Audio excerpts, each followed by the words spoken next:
almost, and we started the recording as well. I will welcome you all. Good morning to everybody. Thank you for taking out time on a Sunday and joining us for a talk by Professor Rohit Dharkar. Uh, he'll be talking about nature of language, भाषा की प्रकृति, and role of literature, साहित्य की भूमिका भाषा शिक्षण में. So before we dwell into the talk and listen to Rohitji, I invite you all and I welcome you. This is also to mark the 25th batch of the Teacher Author Workshop, जहाँ पे हम invite करते हैं teachers को, educators को, children's literature enthusiasts को, हम बच्चों के लिए कुछ साहित्य लिखें भारतीय भाषाओं में. तो बहुत कुछ चलता रहता है क्लास में, शिक्षण में, भाषा शिक्षण में, पढ़ना लिखना around assessment of what children are learning and what they are not. So but the main foundational idea of language की भाषा है क्या, उसकी प्रकृति क्या है, इस पे बहुत समय हम चूक कर जाते हैं. So we have Rohit ji talking to us about the nature of language. And वैसे तो रोहित जी का नाम ही काफी है, बट नाम क्यों काफी है मैं उसके बारे में थोड़ा सा शेयर करना चाहूंगी as an introduction. That's clever.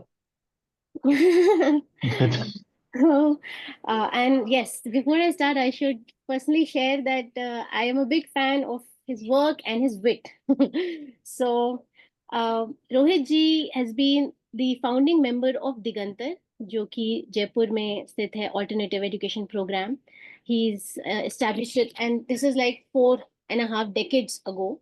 So 40 plus years of establishing and running gradeless and integrated schools with free pace and self-learning pedagogy. He's worked in hundreds of government schools for improving quality in education.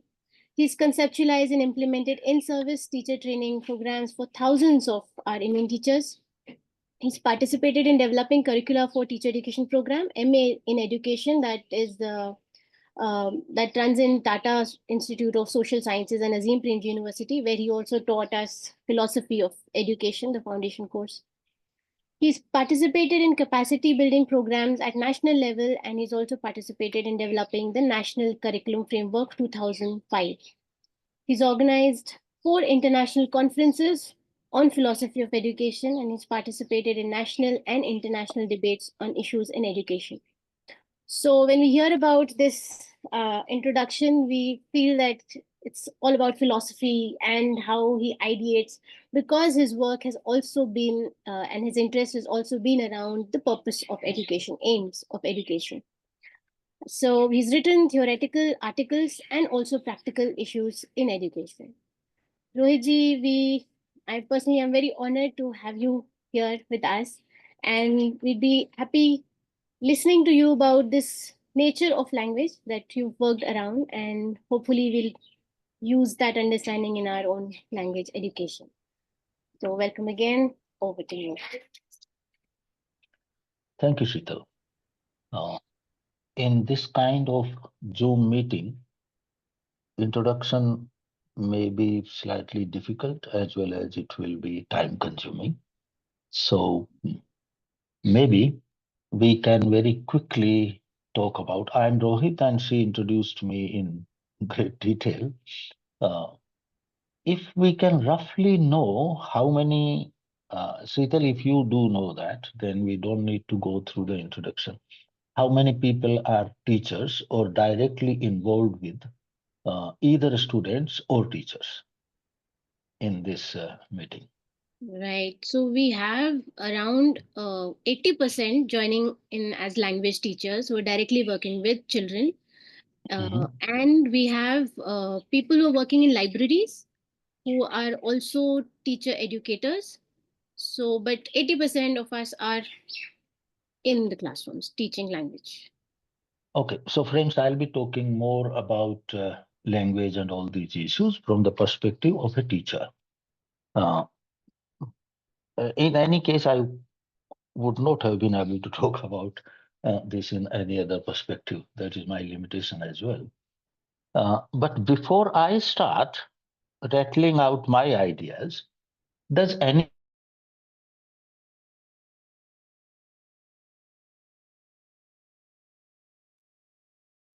language or literature or nature of language, etc.? Rohit ji, we missed you beach mein. You were asking a question, I believe. I was saying, does anyone have a question about language or its nature or role of literature in education and language? No? Good. So Sorry, I then took time. yeah, Sorry, please go Mr. ahead. Rohit. I took Please, time to unmute. yeah, please go My ahead. name is Shilpa and I'm a librarian. Uh-huh. And I'm also a storyteller. Mm-hmm. ज्यादातर मैं अंग्रेजी में ही पढ़ती हूँ, but I do have books of regional language in my library. Mm-hmm. Um, I have seen a lot of children pick up books if who come to my library pick up books which have whether जो comics है या फिर slangs हैं उसमें the Gen Z words जो mostly like Wimpy Kids और ऐसे language के books. I Mm-hmm. again मेरा हमेशा I always have this thing in me whether I encourage it, discourage it, or whether as long as they're coming to the library, I should let them, and then slowly they'll transition to better literature. या कैसे क्योंकि बच्चों का choice आजकल I think these days are very quick reads. They want कि जल्दी the book gets finished. Yeah, So and thank these are you. We older will children, older children in the age slightly group of older, like age group. 8 to 10, 12 Oh, years. okay. We will talk about that when we come to literature. Yes, definitely. That is Rohit. Rohit. Yeah.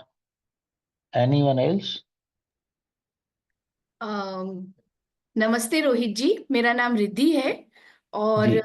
मैं भी library से related हूँ। Mm-hmm.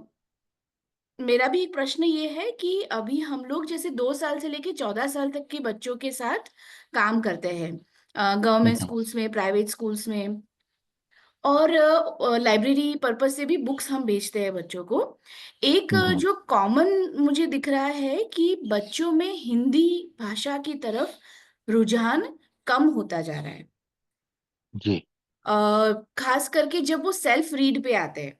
तो Mm-hmm. 5-6 साल तक जब तक read aloud होता है तब तक हिंदी फिर भी पढ़ने की कोशिश करते हैं, या उसकी पुस्तक हाथ में उठा के चित्र देखकर वो कोशिश करते हैं कि उससे कनेक्टेड रहे। लेकिन जैसे ही वो सेल्फ रीड वाले मोड में आते हैं वो हिंदी को पसंद नहीं करते हैं। तो मेरा ये प्रश्न है कि हम इस भाषा की तरफ रुझान बढ़ाने के लिए एज अ लाइब्रेरी क्या कर सकते हैं? जी. Thank you. We'll talk about this as well.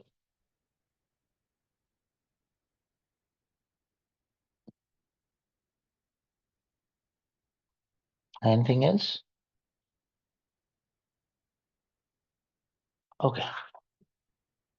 Then I'll come to talking about. Is anyone talking? Dipti Vector, colorful story. It seems that you are on my screen as. Okay, if you are not saying anything, that's okay. So, how do we talk about language? First, I'll start with the nature of language.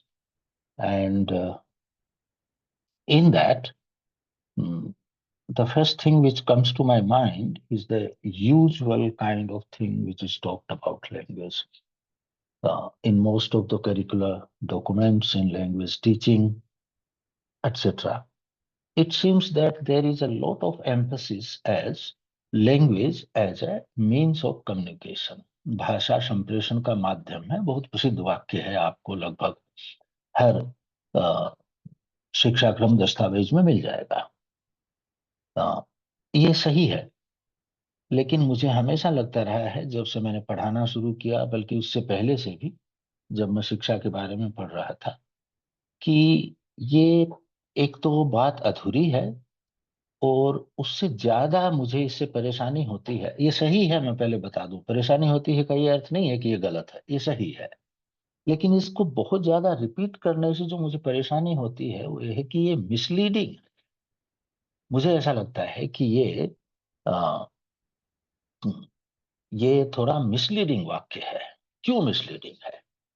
तो इस बात को समझने के लिए हमको थोड़ा भाषा और मानव जीवन में उसकी भूमिका, इसके ऊपर विचार करना पड़ेगा। उसमें भी आपको थोड़ा सा अलग से लग सकता है। जो बातें मैं कहूंगा उसको ध्यान में रख लीजिए और नोट्स बना लीजिए आपके मन में जो सवाल होते हैं उनके बारे में।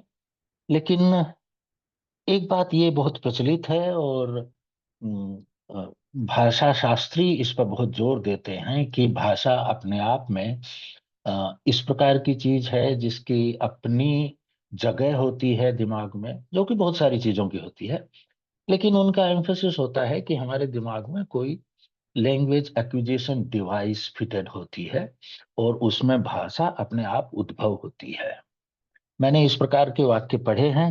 उनका रेफरेंस ढूंढने में थोड़ा वक्त लग सकता है, बहुत प्रसिद्ध विद्वानों द्वारा इंक्लूडिंग चोम्स्की, कि जिस तरह से हमारा नाक अपने आप बढ़ता है या कान अपने आप परिपक्व होते हैं, भाषा भी वैसे ही शरीर के अंगों की तरह बढ़ती है।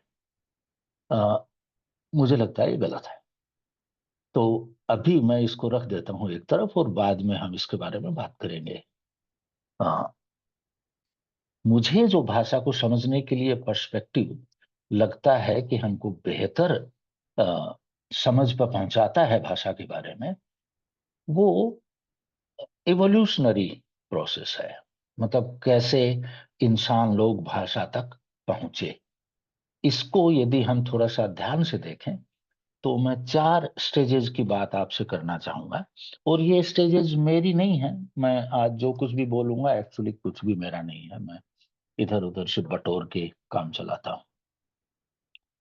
तो एक सज्जन है टीपी वोल्ड्रॉन, और ये थ्योरी मैंने उनकी एक किताब से ली है। अ, बहुत फेमस किताब नहीं है लेकिन बहुत इंपॉर्टेंट है, आपको कहीं मिल जाए तो जरूर पढ़िएगा। आई थिंक उसका नाम है लैंग्वेज एंड माइंड, या इसके आसपास है। एग्जैक्ट नाम इस वक्त मुझे ध्यान में नहीं है। सो वॉल्डोन ये कहते हैं कि भाषा, और उससे हमको भाषा की प्रकृति को समझने में मदद मिलेगी, तो वो किस तरह से इसको आगे बढ़ते हैं। और वो इंसानों की बात करने के बजाय किस तरह से प्राणी, किस खासकर मैमल किस तरह से बिहेव करते हैं, वहां से शुरू करते हैं। और इसको आप इस ढंग से देख सकते हैं कि 4 स्टेजेस की बात करते हैं वो: stimulus, sign, signal and symbol. इन पर थोड़ी थोड़ी बात करेंगे हम। अ, सभी डिस्कोर्सेज में और भाषा पे भी ये जो शब्द हैं साइन, सिग्नल और सिंबल, ये अलग अलग लोग अलग अलग अर्थों में इनको काम में लेते हैं। यहाँ हम जो काम में ले रहे हैं वो एग्जैक्टली वॉल्ड्रोन इनका जो उपयोग कर रहा है उसके हिसाब से बात कर रहे हैं। तो मैं इनकी जो भी परिभाषा यहाँ पर काम चलाने के लिए करूंगा, उसको आप कोई स्टैंडर्ड परिभाषा मानने के बजाय वोल्ड्रोन की अपनी थ्योरी की अभिव्यक्ति के लिए उन्होंने इन शब्दों का जिस तरह के कंसेप्ट्स को इंगित करने के लिए उपयोग किया है, वो बात मैं कह रहा हूं। ये हम सब जानते हैं कि स्टिमुलस और उसका रिस्पॉन्स, ये किसी भी चेतना रखने वाले प्राणी का गुण है। आप कोई भी जानवर इंक्लूडिंग चींटी एक्चुअली, उसके सामने आप कुछ रख देंगे तो वो अपना रास्ता बदल देगी। तो उसको अपने एनवायरनमेंट से अ, कुछ संकेत मिले, उनको हम स्टिमुलस कह सकते हैं। उसको कुछ दिखा या स्मेल आई, मुझे नहीं पता, तो कुछ भी चलेगा इस वक्त। लेकिन रिस्पॉन्स क्या है? रास्ता बदलना। स्टिमुलस क्या है? उसके सामने आपने जो रखा है। अब आप में से बहुत सारे लोगों ने पावलोव के फेमस एक्सपेरिमेंट के बारे में जरूर सुना होगा कि एक है नेचुरल स्टिमुलस और उसका इंस्टिंक्टिव या नेचुरल, जिस जो जो जन्मजात होता है, इनएट होता है, सीखने की जरूरत नहीं पड़ती, उस तरह का रिस्पॉन्स। कुत्ते को यदि खाना दिखाई दे, खासकर यदि मीट या हड्डी दिखाई दे, तो उसके मुंह में पानी आ जाता है। ये नेचुरल है, ये उसको सीखना नहीं पड़ता, वो ये इनेट है उसमें, वो इस कैपेबिलिटी को लेके पैदा होता है। तो इसमें तो सीखने विखने का तो कुछ है नहीं, ये तो सिंपली वो प्राणी जिस प्रकार का बना हुआ है उसका व्यवहार है। स्टिमुलस है इसमें, मीट या हड्डी दिखाई देना, रिस्पॉन्स है उसके सैलिवेशन, उसके मुंह में पानी आना। अब आप सब जानते हैं कि पावलो ने जो एक्सपेरिमेंट किया उसमें वो कुत्ते को खाना देने से कुछ सेकंड्स पहले घंटी बजाने लगे, और बाद में उन्होंने देखा कि यदि खाना नहीं भी आए बाद में, तो भी सिर्फ घंटी की आवाज से उस कुत्ते के मुंह में पानी आ जाता है। ये पहले नहीं होता था, ये उन्होंने कंडीशनिंग की उसकी, या आप ऐसा कह सकते हैं एसोसिएशन किया घंटी की आवाज के साथ। आप अ, मैं इसको कहूंगा कि एक्चुअली ये उन्होंने कुत्ते को सिखाया।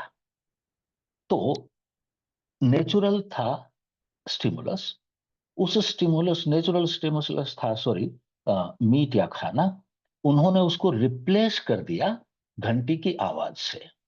अब देखिए, घंटी की आवाज या और दूसरी तरफ मीट या हड्डी, उसमें कोई साम्य नहीं है, वो एक जैसी नहीं दिखती, एक जैसा स्वाद भी नहीं है उसका।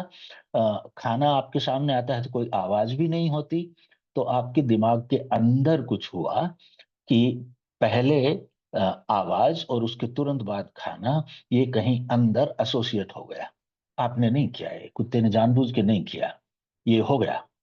तो इसका मतलब दिमाग में, मानव दिमाग में ऐसी कुछ प्रक्रियाएं, कुछ ताकतें, कुछ स्थितियां हैं जिसमें वो इस प्रकार की चीजों का एसोसिएशन कर देता है, जो टाइम में कॉन्जिक्यूटिव हो, जो टाइम में एक दूसरे के बहुत नजदीक हो और बार बार होती।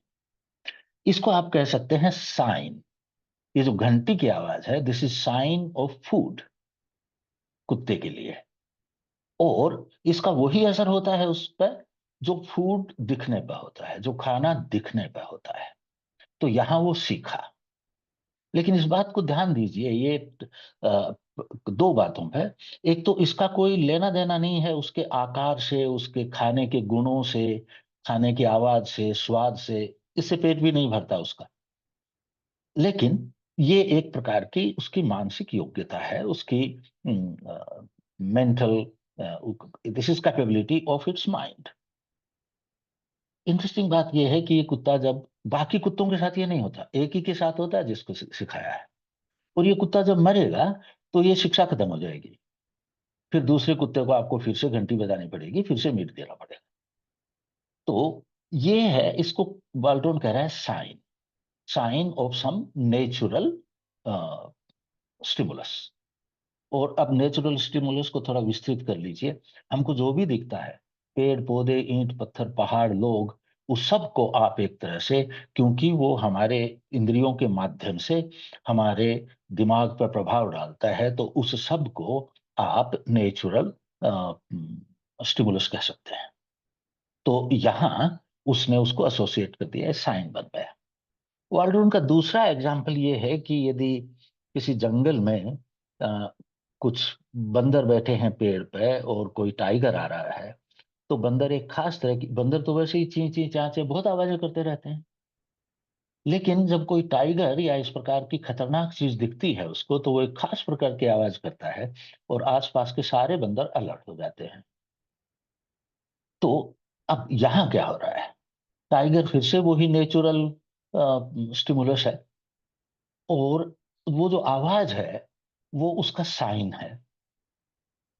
लेकिन, और बाकी बंदरों ने टाइगर को देखा नहीं, लेकिन वो आवाज सुन के वो इस बात के लिए अलर्ट हो सकते हैं कि खतरा है। लेकिन इंटरेस्टिंग बात यह है कि इस बार बंदर को किसी ने, किसी इंसान ने बार बार घंटी बजा के या बार बार टाइगर दिखा के नहीं समझाया। ये उसकी स्पीशीज के इवोल्यूशन में इवोल्व हुआ है धीरे धीरे। और दूसरी इंटरेस्टिंग बात है कि ये बंदर जब मर जाएगा तो ये खत्म नहीं होने वाला है, ये उसकी स्पीशीज में है, और नए बंदर जो भी पैदा होंगे वो इसको सीखते जाएंगे। तो ये एक प्रकार की, आपको अजीब लगेगा थोड़ा, लेकिन ये हो सकता है अब ये बंदरों की संस्कृति का हिस्सा हो गया है। अब ये संभव है कि बंदरों का एक ग्रुप या एक इलाके के बंदर एक खास किस्म की आवाज करते हों, और किसी दूसरे इलाके के बंदर किसी दूसरी प्रकार की आवाज करते हों, लेकिन ये अलग से किसी इंसान को उनको नहीं सिखाना पड़ता, और ये स्पीशीज में व्यापक है। इसको वो कह रहे हैं सिग्नल, और ये एक तरफा कम्युनिकेशन है अभी तक। तो ये बंदर कुछ आवाज करता है और बाकी बंदर सुन लेते हैं, वो पलट के कुछ कह रहे हैं, इसमें ऐसा कुछ नहीं। तीसरे लेवल पे ये कहते हैं कि जिस चीज की बात करते हैं, वो जिस प्रकार से हम इंसान लोग चीजों को नाम देते हैं, उनके कंसेप्ट बनाते हैं, वो है। और यहाँ पे हमने किसी एक खास प्रकार की चीज को देखा और उसको पेड़ इस साउंड से एसोसिएट कर दिया, और जैसे ही मैंने ये बोला पेड़, आपके सबके मन में एक आइडिया जागृत हो गया, इवोक हो गया। आपके सामने पेड़ नहीं है अभी, और मैं अभी यदि ये कहूं कि बिच्छू, तो आप सबके मन में एक दूसरा आइडिया इवोक हो जाएगा। तो ये जो तीसरी चीज है, इसकी वॉल्ड्रोन कहते हैं कि ये सिग्नल जैसी नहीं है। इसमें एक बहुत बड़ी बात है कि इनको हम एसोसिएट कर सकते हैं एक दूसरे के साथ। पेड़ के ऊपर बिच्छू, या आपके पैर पर बिच्छू चढ़ रहा है। अब ये बहुत सारे सिंबल हैं, इनको हमने एक साथ बना के एक मीनिंग दे दिया। तो ये तीसरी लेवल पे ये कह रहे हैं कि सिंबल के लेवल पे जब कोई स्पीशीज पहुंचती है, उस वक्त भाषा का उद्भव होता है। और में एक इंपॉर्टेंट बात यह है कि ये इनको कंबाइन किया जा सकता है, और यहां से एक बहुत बड़ी पावर, बहुत बड़ी ताकत अनलीश होती है। उसको हम देखते हैं कैसे होती है। अ, आप ये वॉल्ड्रोन का एग्जाम्पल है, और हिंदी में भी ये एग्जाम्पल खूब चलता है। आप सब जानते हैं कि हमारे पास एक कंसेप्ट है, वो आकाश, और ये जो आपके कान में आवाज पड़ रही है आकाश, ये उसका सिंबल है। और एक दूसरा कंसेप्ट हमारे पास कुसुम, फूल को कहते हैं, आप सब लोग जानते हैं। तो ये एक दूसरा सिंबल है। और अब मैं एक जो तीसरी बात कहता हूं, मैं इनको कंबाइन कर दूं, आकाश कुसुम, तो कुछ ऐसा अर्थ आपके मन में बनता है जो न आकाश है और न कुसुम है, एकदम अलग है। मतलब कोई असंभव चीज जो हो नहीं सकती, विशुद्ध रूप से इमेजिनरी। तो अब क्या हुआ, आपने इनको इस ढंग से कनेक्ट किया कि एक तीसरा कंसेप्ट बन गया, जो वास्तव में आपके अनुभव जैसे है, जिसका कुछ लेना देना ही नहीं है, जो असंभव है। अब ये जो चीज है, ये कह रहे हैं कि ये combining the symbols to create meaning, this unleashes a power of imagination in human being. और ये बहुत बड़ी घटना है। अ, मुझे ऐसा लगता है कि आप में से किसी ने पढ़ा हो, तो अज्ञे का शेखर एक जीवनी से मैंने एक छोटा सा अंश दिया है। वो मेरे लिए इस बात को भी कई चीजों को सिंबलाइज करता है। वो अज्ञे बहुत कॉम्प्लेक्स ढंग से लिखते थे, लेकिन मेरे लिए वो इस बात को भी सिंबलाइज करता है कि ये जो सिंबल बनाना और उनको एक दूसरे से एसोसिएट करके इमेजिनेशन की पावर को अनलीज करना, खुला खोल देना, ये बहुत बड़ी घटना है। आगे कहते हैं कि जब से इंसान के मन में, जिस वक्त इंसान के मन में ये हुआ, उस वक्त धरती घूमने लगी, और अभी तक घूम रही है। ऑफ कोर्स गति बढ़ रही है उसकी, और आगे और घूमेगी। हालांकि आप सब जानते हैं कि गति बहुत बढ़ जाए तो खतरे भी बहुत होते हैं एक्सीडेंट के। तो ये अलग मामला है। अब इसमें क्या हुआ, देखिए इस बात को थोड़ा सा आप एक बार मैं रिवाइज करता हूं। स्टिमुलस नेचुरल है, साइन आर्टिफिशियल है, जो वास्तव में था उसकी जगह आपने कोई नई चीज जोड़ दी। सिंगल भी आर्टिफिशियल है लेकिन ये पूरी स्पीसीज में है, सॉरी सिग्नल। और सिंबल भी कन्वेंशनल या आर्टिफिशियल है। कन्वेंशनल मैं इस तरह से कह रहा हूं कि आपके मन में जो आइडिया, जो कंसेप्ट पेड़ सुन के इवोक होता है, वही बंगाली के मन में शायद गाछ सुन के होता हो, कुछ इलाकों में झाड़ सुन के होता हो, अंग्रेजों के मन में ट्री सुन के होता हो। तो यहाँ इन समाजों में इसकी कोई लॉजिक नहीं है। उस चीज को आप पेड़ ही क्यों कहें, ट्री ही क्यों कहें, गाछ ही क्यों कहें, झाड़ ही क्यों कहें, वृक्ष ही क्यों कहें, तरु ही क्यों कहें, कोई लॉजिक नहीं है। ये कन्वेंशंस हैं जो सोसाइटी में डेवलप होती हैं साथ रहने वाले लोगों में। अब पावर ऑफ इमेजिनेशन एक बहुत बड़ी चीज करती है हमारे दिमाग के साथ, और इसको हमको थोड़ा समझना चाहिए। जब तक हमारे पास ये पावर नहीं होती भाषा की, जो कि हमारी इमेजिनेशन को अनलीज करे, तब तक हम बंधे होते हैं देश काल में। अर्थात मेरे अनुभव हैं वो इस वक्त मेरे आसपास जो कुछ है, मुझे 5 ज्ञानेंद्रियों से प्राप्त हो रहा है, और मैं जो कर रहा हूं उन पर जिस तरह का व्यवहार कर रहा हूं वहीं तक सीमित है। इसमें मैं बंध गया हूं। और कल क्या हुआ था, ये आ, मैं बिना भाषा के यदि कुछ होगा तो वो बहुत ही धुंधला होगा, और वास्तव में पर्सनली मैं मानता हूं नहीं होगा। इस पर आप लोगों को एतराज हो सकता है, लिख लीजिए, आखिर में बात करेंगे, एक सवालों में बात कर लेंगे। और कल क्या करना चाहता हूं मैं, प्लानिंग, ये भी नहीं होगा। तो जैसे ही भाषा ये पावर ऑफ इमेजिनेशन को खोलती है, वैसे ही आ, हम लोग स्वतंत्र हो जाते हैं। किससे स्वतंत्र? देश काल से। हम पहले की चीजों को याद कर सकते हैं, आगे की इमेजिनेशन कर सकते हैं, प्लानिंग कर सकते हैं, और हमारे पास जो है उसके बजाय हम भिन्न चीज की अ, अपेक्षा, आकांक्षा, कामना कर सकते हैं। मेरे मेरे पर्दे के मेरे कमरे के पर्दे ब्राउन से हैं। मैं अभी ये भी सोच सकता हूँ कि बहुत हो गए, अब मैं ये हरे लूंगा और इनको कल तक उतारता हूँ।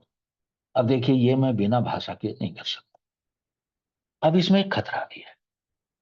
एक तो हमारे पास बहुत सारी पावर आ गई, और कुछ लोग कहते हैं कि एक्चुअली ये पावर समाज में कोऑपरेशन में बहुत मदद की, और जिसको हालांकि बहुत अच्छा आइडिया नहीं है, इसके कारण प्रकृति को और अन्य जानवरों को, होमोसेपियंस ने बहुत नुकसान भी किया, क्योंकि सबसे पहले इन लोगों ने ये प्राप्त की, और फिर ये बाकी को जहां जहां इनके पांव पड़े वहां पे बंटा ढार करते गए, अपने से बड़े जानवरों को मार के खा खू के नष्ट करते रहे। ये एक थ्योरी है, आई एम नॉट श्योर ये सही है, लेकिन मैं कहने की कोशिश ये कर रहा हूं कि सोशल कोऑपरेशन से ताकत बहुत बढ़ जाती है।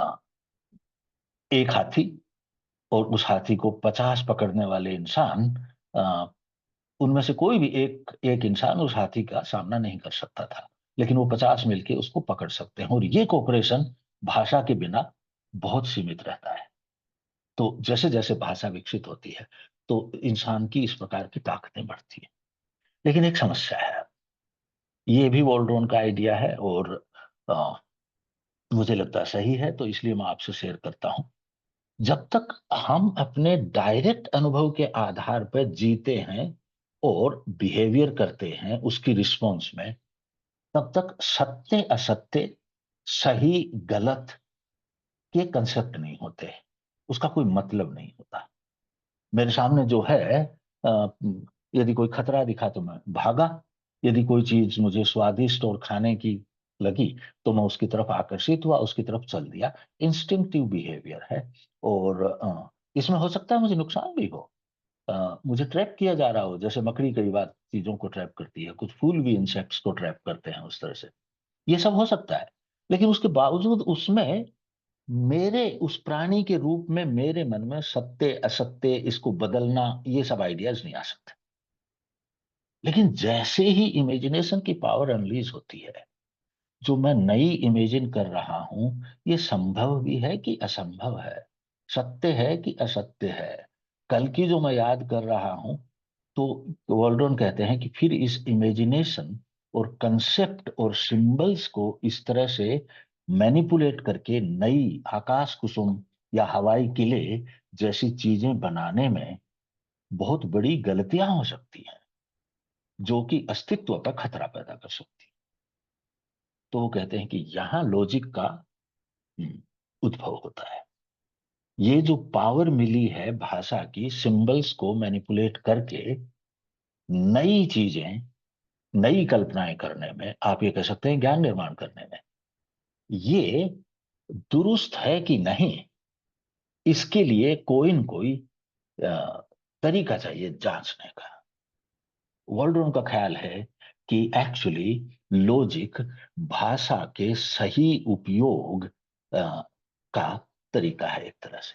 आगे जाएंगे हम तब देखेंगे लॉजिक की वास्तविक डेफिनेशन रीजनिंग के सही तरीके है, लेकिन दोनों में संबंध बहुत गहरा है, क्योंकि रीजनिंग हम कंसेप्ट्स को और सिंबल्स को आपस में जोड़ के नए नए अर्थ बना के करते हैं, और नए नए अर्थ जो बनाते हैं वो यदि कोई रूल फॉलो नहीं करेंगे, वो यदि कोई सिद्धांत नहीं होंगे उसके कि किस तरह से तो उनको जोड़ा जा सकता है और कैसे नहीं जोड़ना चाहिए, तो हम कुछ भी इमेजिनेशन कर लेंगे।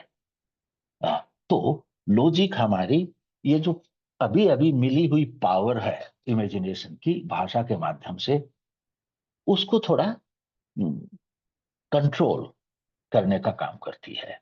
दूसरे शब्दों में आप कह सकते हैं बेपर की उड़ाने से रोकती है।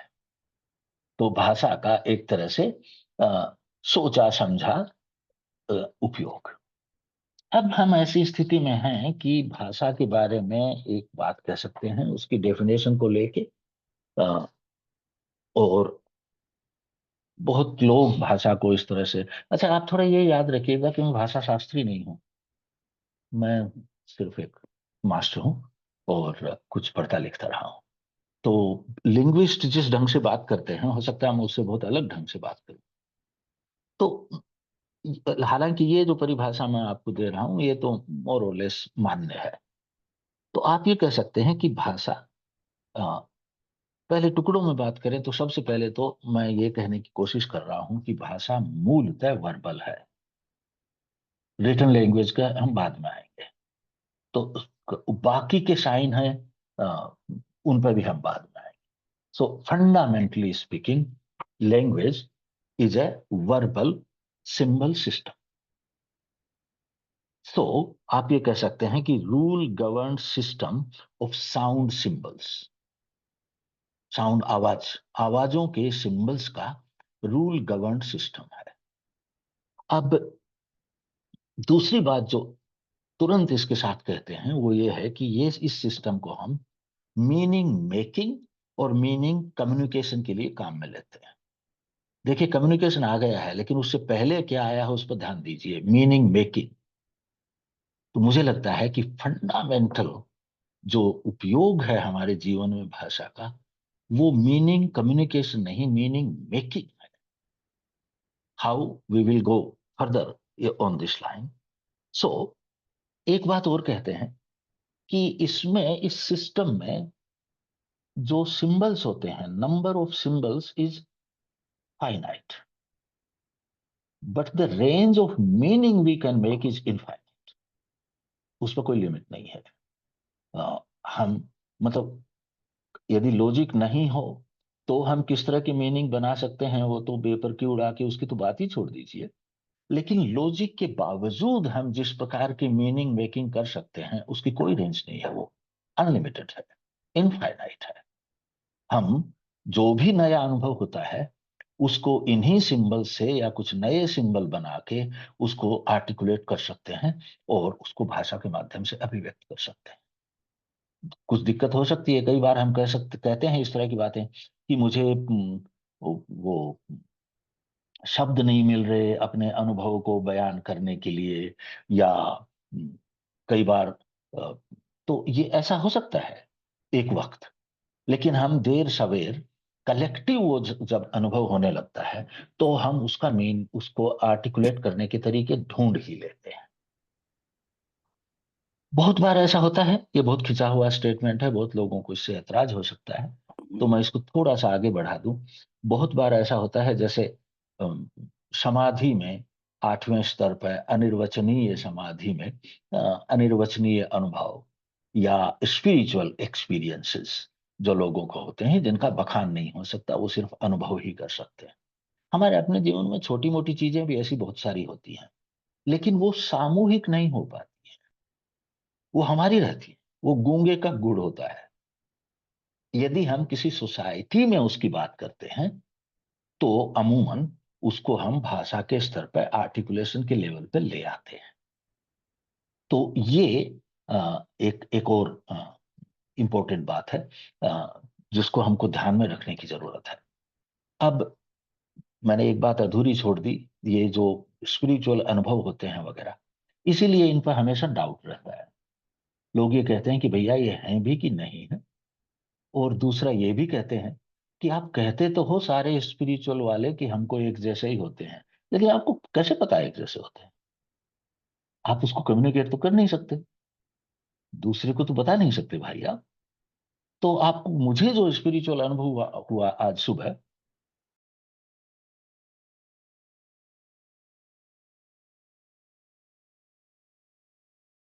आप लोगों को सुबह सुबह जो भी अनुभव हुए हों, मैं यदि हम दोनों यदि उसको आर्टिकुलेट नहीं कर सकते तो एक जैसे हैं अलग अलग हैं, हाउ डू वी नो? तो ये समस्या भी उसके साथ होती है। मेरी आवाज आ रही है? क्योंकि मुझे एक नोटिस आया इंटरनेट अनस्टेबल का। It's okay? जी, अब आ रही है, हाँ जी। जी, ओके। सो अब यदि ये एक रूल गवर्न सिस्टम है तो हमको फिर ये देखना पड़ेगा कि इसमें किस तरह के रूल्स हैं इस सिस्टम में। अभी तक हमने बात की इसके इवोल्यूशन की, एंड ये हमको पावर देता है, और उस पावर को एप्रोप्रिएट उपयोग के लिए हमको लॉजिक डेवलप करनी पड़ती है। और ये इतना हर इंसान में होता ही है। लॉजिक से मेरा आशय वो study of discipline of logic नहीं है फिलोसॉफी में या मैथमेटिक्स में। मेरा मतलब है कॉमन सेंस लॉजिक जो हम सब यूज करते हैं। अब 3 प्रकार की चीजें मेरे विचार से इसमें होती हैं मिनिमम, और भी हो सकती हैं। जैसा मैंने पहले कहा था, मैं भाषा शास्त्री नहीं हूं, टीचर के रूप में 3 मुझे इंपॉर्टेंट लगती हैं। एक तो कुछ चीजें हैं जो एक्चुअली हमारी फिजियोलॉजी से गवर्नड,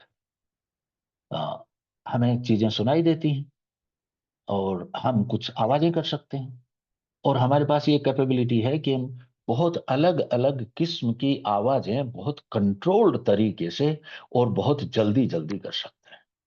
मेरे पिछले वाक्य पर ध्यान दीजिए, मैंने कितनी प्रकार की आवाजें की और उनको कितना कंट्रोल्ड ढंग से किया, उतार चढ़ाव और बीच में गैप वगैरह की दृष्टि से, और आप तक वो पहुंच भी गई।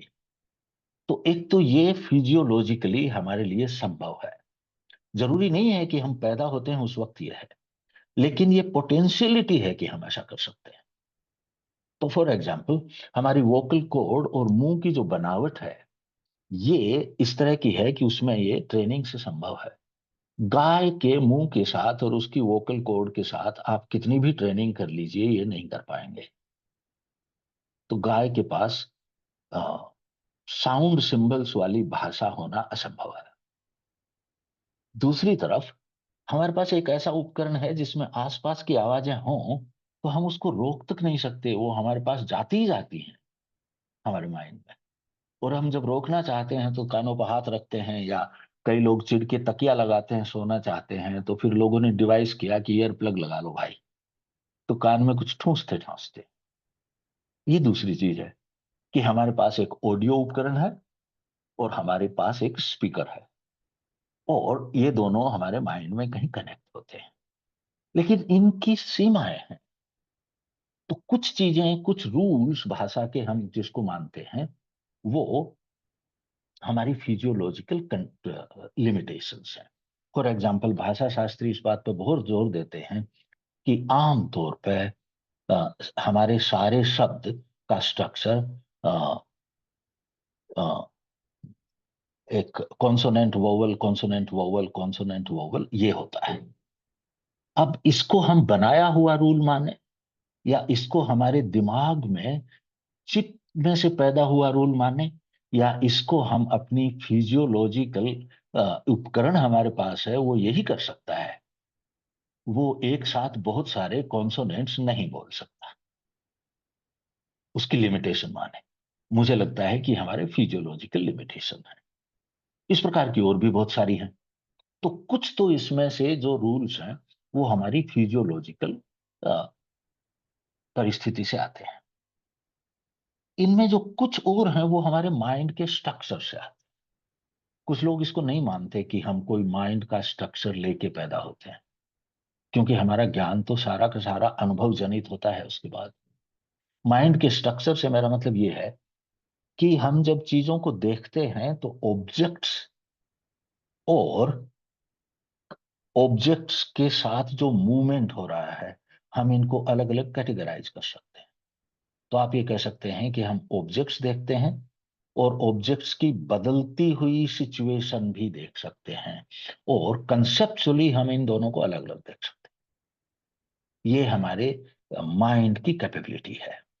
तो जो भाषा के वाक्यों का स्ट्रक्चर होता है वो शायद हमारे माइंड का स्ट्रक्चर है, उससे गवर्न होता है, लेकिन पूरी तरह से नहीं होता, क्योंकि अलग अलग भाषाओं के अलग अलग सेंटेंस स्ट्रक्चर्स होते हैं। लेकिन उसमें बहुत बड़ा हाथ, लोग कहते हैं कि वो दो ही प्रकार के हैं।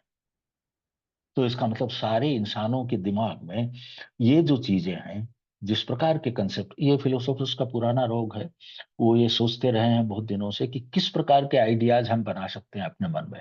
उसको कैटेगरीज कहते हैं। कांट कहता है वो 12 हैं। आई थिंक अरिस्टोटल उनको शायद 8 बताते थे। न्याय दर्शन वालों 16 बताते हैं। लेकिन हम जितनी प्रकार की चीज, मैं अलग अलग चीजों की बात नहीं कर रहा हूं, उसको समझने की कोशिश करिए। जितनी प्रकार की चीजों के कंसेप्ट बना सकते हैं वो बहुत ज्यादा नहीं है, सीमित है। फॉर एग्जाम्पल, ऑब्जेक्ट तो अनंत है, लेकिन सब्सटेंस, जो ज्यादातर ऑब्जेक्ट हैं वो सब्सटेंस से बने हुए हैं। तो एक कैटेगरी सब्सटेंस का आइडिया बना सकते हैं, सब्सटेंस की क्वांटिटी का आइडिया बना सकते हैं, सब्सटेंस की सिंगुलरिटी प्लूरलिटी का आइडिया बना सकते हैं। ऐसे देखें तो एक हमारे दिमाग का एक स्ट्रक्चर है, और भाषा उस स्ट्रक्चर के अंदर ऑपरेट करती है। तो कुछ रूल्स आते हैं वहां से। और तीसरे प्रकार के जो रूल होते हैं भाषा में, वो कन्वेंशन होते हैं। वो किसी भी सोसाइटी में आर्बिट्रेरी बने हुए होते हैं। इसका हम सिंबल्स में भी देख सकते हैं और भाषा में। जैसे मैंने पहले भी कहा था, जो शब्द हैं आपके, आ, वो कन्वेंशनल हैं। पेड़ को पेड़ ही क्यों कहें, ये कन्वेंशनल है। और पक्ष, पक्ष मतलब किसी एक के पक्ष में होना या किसी तरफ होना। और फिर उनके ऊपर में, ऊपर और दूसरे शब्द बना सकते हैं, पक्ष, प्रतिपक्ष, पक्षपाती, इत्यादि इत्यादि। तो ये सारे के सारे नियम तो हैं, लेकिन ये कन्वेंशनल है। और ये नियम उस भाषा भाषी समूह में यूनिवर्सल होते हैं, सारी दुनिया में यूनिवर्सल नहीं है। मतलब एस लगा के प्लूरल बनाना हिंदी वाले नहीं मानेंगे, लेकिन अंग्रेजी में चलेगा। और मतलब विधि और विधियां, ये आ करके ऊपर बिंदी लगा देने से एक से अधिक हो जाते हैं।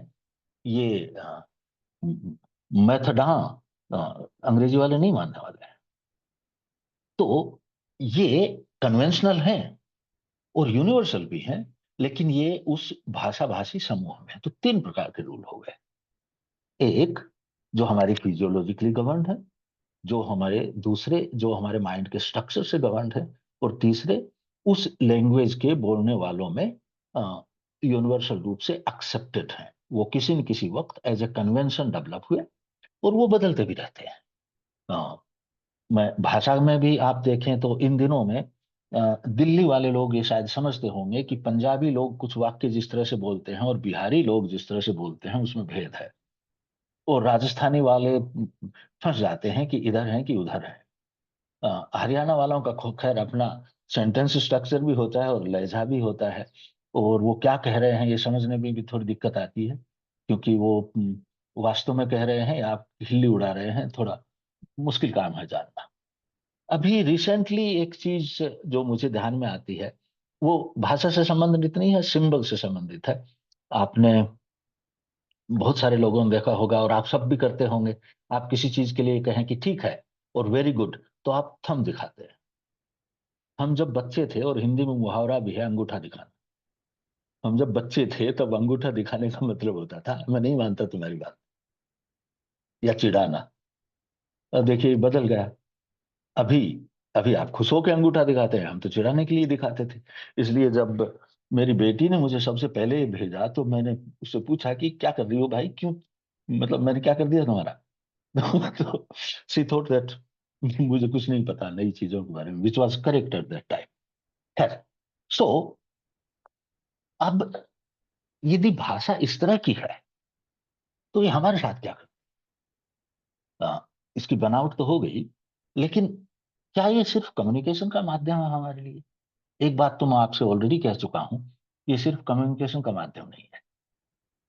भाषा का मेरे मन में मूल जो चीज है, फंडामेंटल, क्या कहना चाहिए, हमारे लिए सिग्निफिकेंस है, वो मीनिंग, मतलब संप्रेषण में नहीं, मीनिंग मेकिंग में है। हम दुनिया की समझ बनाते हैं इसके माध्यम से, और हम दुनिया को जितना समझते हैं, हमारी संस्कृति में हमने जो कुछ किया है वो हमने भाषा के माध्यम से किया है। तो पहले तो ये बात मैं काफी जोर दे के कहना चाहूंगा कि जब हम बहुत संप्रेषण संप्रेषण चिल्लाते हैं तो हम कहीं न कहीं लॉजिक और मीनिंग मेकिंग को, हो सकता है, थोड़ा बहुत दरकिनार कर रहे हो। लेकिन इससे ज्यादा चीजें होती हैं भाषा के माध्यम से। यदि आप वाइगोत्स्की से पूछें तो वो कहेंगे कि भाई ये तो हम सब जानते हैं कि हम 5 इंद्रियों से संप्रेषण ग्रहण करते हैं और वो मेमोरी में रहते हैं हमारे, और एक दूसरे से एसोसिएट भी होते हैं। जिस प्रकार से पावलोव के कुत्ते के मन में घंटी और खाना एसोसिएट होके लार मुंह में आना हो गया था।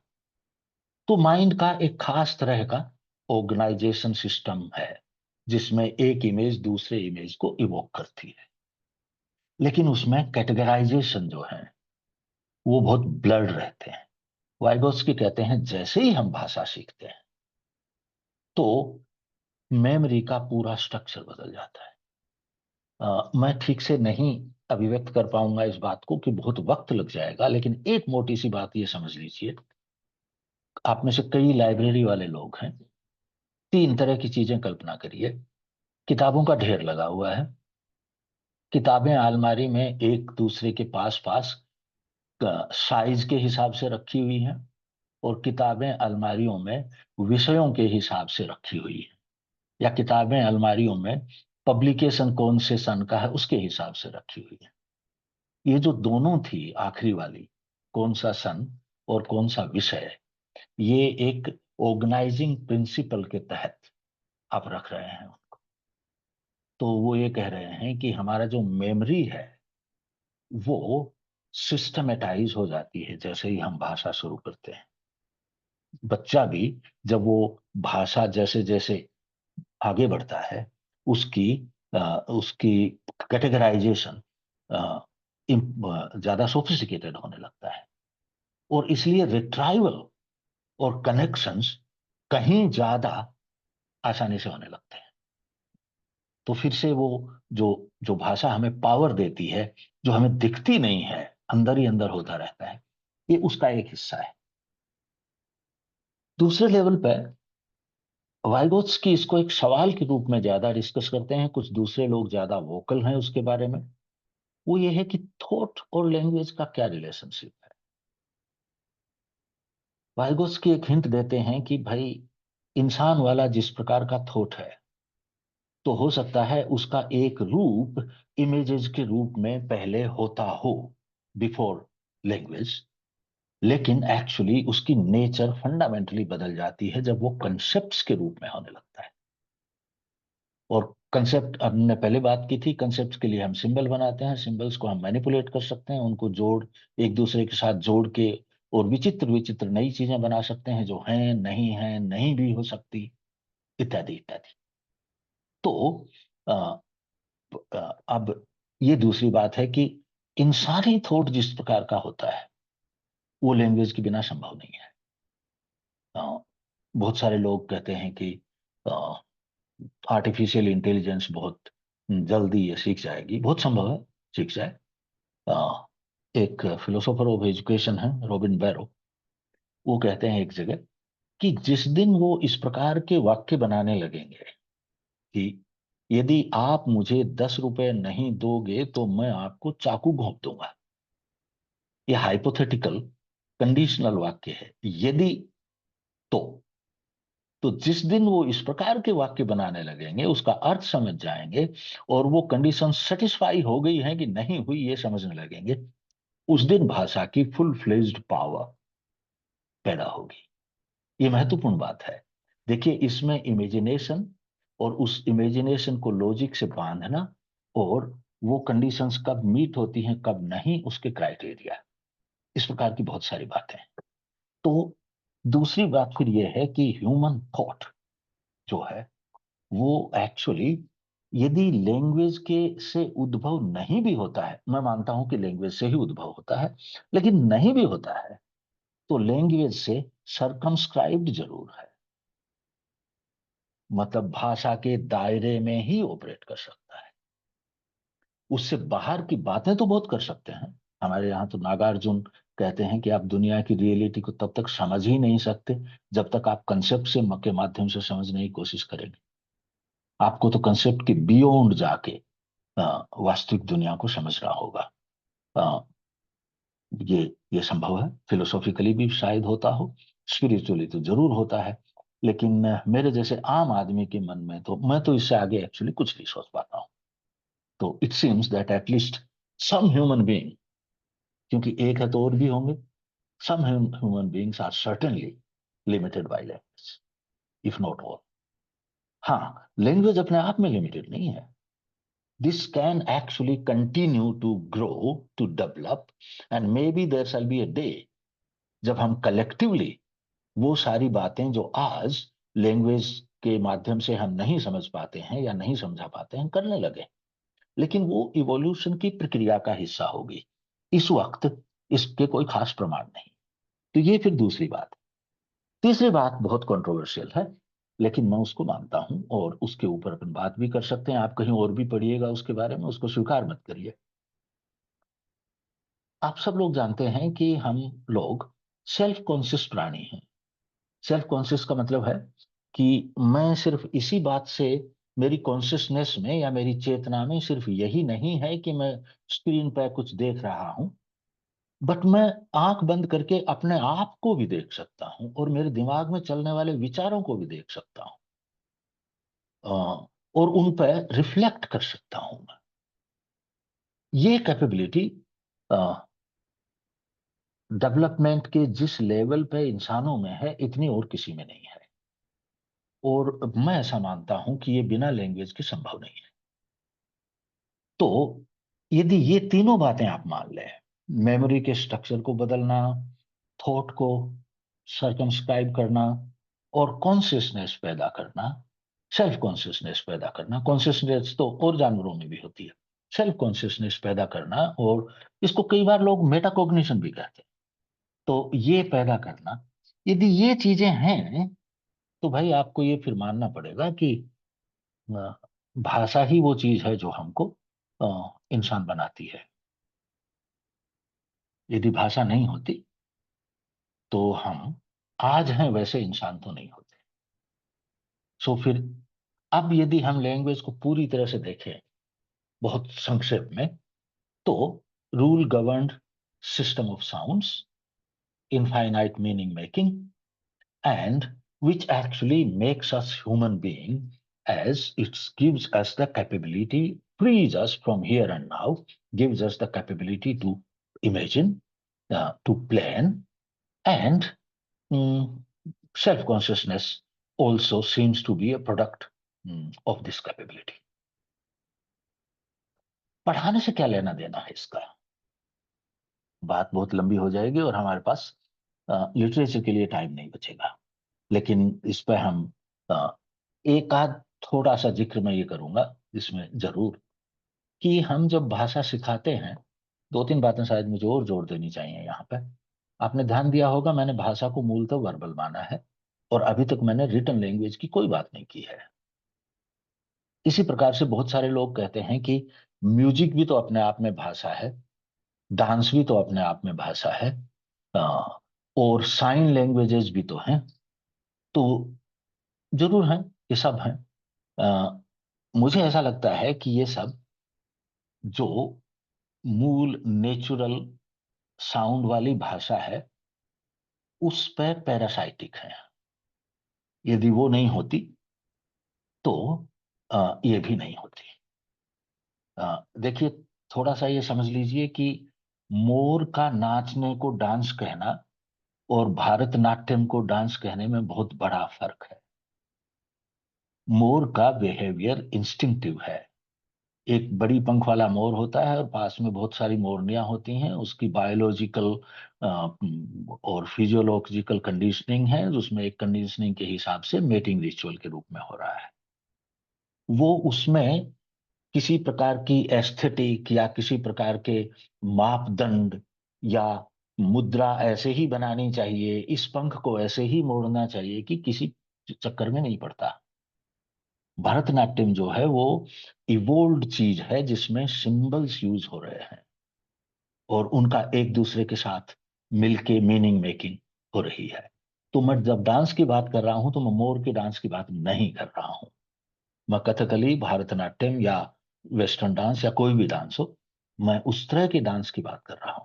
तो वो है, लेकिन वो पैरासाइटिक है लैंग्वेज पे। इसी प्रकार से रिटन भाषा जो है, लिखित भाषा, वो भी वर्बल भाषा पे पैरासाइटिक है। इस पे तो बहुत आर्ग्यू करने की जरूरत नहीं है, हम सब जानते हैं ये। हाँ, ऐसे कुछ अटेम्प्ट्स हैं जिसमें लोग इस प्रकार की बातें करते हैं कि पहले की कुछ ऐसे संकेत मिलते हैं कि रिटन भाषा एक्चुअली इंडिपेंडेंटली अपने आप में अ, रही हो सकती है वगैरह। वो बहुत खिंचे हुए आर्गुमेंट हैं, आज हम उसमें नहीं जा पाएंगे, हमारे पास उसके लिए टाइम नहीं है।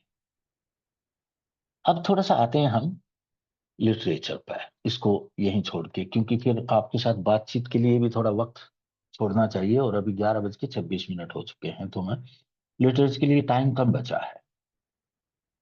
मैंने आपको 3 पीस भेजे थे कहीं से ढूंढ ढांड के। वो ऐसी किताबों से हैं जो मुझे पसंद है। आप चाहें तो उनको मंगवा सकते हैं और पढ़ सकते हैं। लेकिन वो मैंने इसलिए दिए थे, आप पढ़ेंगे तो थोड़ा ध्यान दीजिए उस पर। मैंने उसके साथ कुछ सवाल भी लिखे हैं, आप लोगों को शायद वक्त नहीं मिला होगा। अ, उनमें से वो आपको बोरिंग भी लग सकते हैं, खासकर शुरू में। लिटरेचर बहुत लोगों को बोरिंग लगता है। एक बात और कहना चाहूंगा लिटरेचर पर आने से पहले, मैंने आपको उपन्यासों के अंश भेजे हैं। तो उपन्यास होते हैं, कहानियां होती हैं, लेकिन लिटरेचर यहाँ तक सीमित नहीं है। हम सब जानते हैं रिपोर्टाज, यात्रा वृतांत, लेख विभिन्न प्रकार के, अम, और मतलब निबंध जिनको कहते हैं, कविता, नाटक, बहुत सारी और चीजें होती हैं लिटरेचर में। मैंने जानबूझ के, क्योंकि मैं जो पढ़ता रहा हूँ वो कहानियां और उपन्यास यही पढ़ता रहा, और मुझे ऐसा लग रहा है कि बाकी से भी लगभग वही असर होगा दिमाग पे जो कहानी और उपन्यास पढ़ने से होता है। तो मैं थोड़ा जनरलाइज कर रहा हूँ। वो कहाँ तक सही है वो generalisation, I well, I am confident in my mind, but whether I can prove that or not, whether I can give a good solid justification or not, I am not certain at this moment. लेकिन मैं ये मान की बात कर रहा हूँ। होता क्या है लिटरेचर से, बच्चों की बात हम बाद में करेंगे। पहले हम फंस जाते हैं, बच्चों की बात करते हैं तो हमेशा उस तरफ चले जाते हैं, उनको कैसा लगता है, उनको कितना आनंद आता है। अ, मुझे नहीं लगता कि जिंदगी का असली उद्देश्य आनंद है।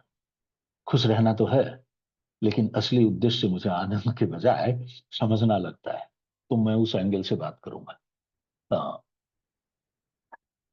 देखिए, होता क्या है जब आप लिटरेचर पढ़ते हैं। पहली बात तो ये आपकी इमेजिनेशन को कई गुना बढ़ाने में मदद करता है। अ, आप भाषा ने आपको कल्पना के स्तर पे तो हियर एंड नाउ से मुक्त कर दिया, लेकिन आप कहीं भी रहते हो, आप उसके बावजूद आपके अनुभव जो हैं वो एक खास सामाजिक दायरे में, एक खास तबके में, एक खास प्रकार की परिस्थितियों में होते हैं। लिटरेचर आपको इससे निकाल कर, भूत और भविष्य और अंतरिक्ष, इसकी कोई सीमाएं नहीं है। लिटरेचर वास्तव में आपके एनवायरनमेंट को बदल देता है। पता नहीं कितने लोगों ने इस पर ध्यान दिया है। जो बच्चा नहीं पढ़ता है, एक ही घर में रहते हैं, जो बच्चा नहीं पढ़ता है और जो बच्चा पढ़ता है खूब सारा, उस एक घर में रहते हुए भी उनके एनवायरमेंट और इन्वायरमेंट को देखने की दृष्टियां अलग अलग हों। एक बहुत फेमस उदाहरण है, आपको थोड़ा खिंचा हुआ लग सकता है, आप में से कई लोगों ने नाम सुना होगा, एक बहुत फेमस इंडियन थे, नीरज सी चौधरी। ये इनको कई लोग लास्ट ब्रिटिशर भी कहते थे। हिंदुस्तानी थे ये, बंगाल के। ये फेमस हुए थे, 51 वर्ष की उम्र में उन्होंने एक किताब लिखी थी, autobiography of an unknown Indian. वो तब तक एक्चुअली एक अननोन इंडियन थे, शायद बैंक में क्लर्क थे, और उस ऑटोबायोग्राफी से वो अननोन इंडियन से वेरी वेल नॉन इंडियन हो गए। उस किताब में एक इंटरेस्टिंग चैप्टर है, वो अपने एनवायरमेंट का जिक्र करते हैं।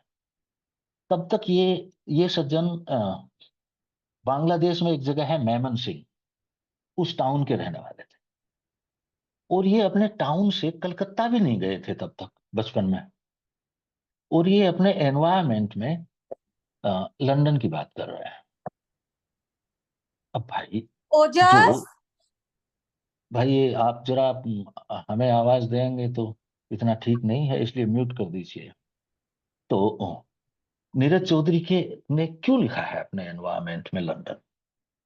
उनके पिताजी जो थे वो बहुत अंग्रेजी और अंग्रेज प्रेमी थे, और उनके घर में पत्रिकाएं सारी अ, अंग्रेजों वाली इंग्लैंड से आती थी। उनके घर में एनसाइक्लोपीडिया ऑफ ब्रिटेनिका था, तो ज्ञान का एकमात्र स्रोत उनके यहाँ ये माना जाता था। उनके यहाँ सारे दिन बातचीत जो होती थी वो इंग्लैंड की होती थी। तो वो कह रहे हैं उनको मेमन सिंह की गलियों के बजाय एक्चुअली लंदन की गलियों का ज्यादा अंदाजा था कि कहाँ क्या है और वो किस तरह की दिखती है।